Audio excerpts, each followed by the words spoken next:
how to remove Meta AI from Instagram. So Meta has a new feature that allows its AI to chat with you, so you can chat with Meta AI.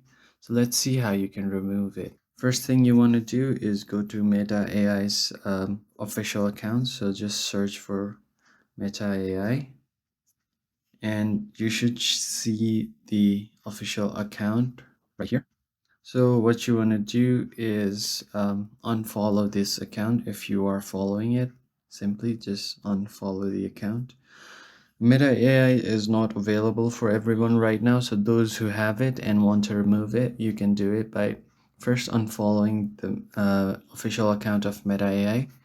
Those who have Meta AI will also have an option to message Meta AI right here. I don't have it right now, so those who have it, they can see the message option besides the follow button. The first step is this, and after you do this, press on Instagram and go to its app info. From here, you want to go to storage, and as you can see, there is 500 megabytes of cache.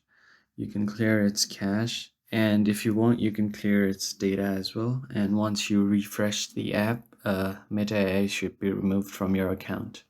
If that doesn't work, then the last thing you can do is uninstall the app and reinstall it from App Store or Play Store. So just tap on uninstall, tap on OK to uninstall the app, and your Meta AI should be removed. I hope this was helpful, and I'll see you on the next one.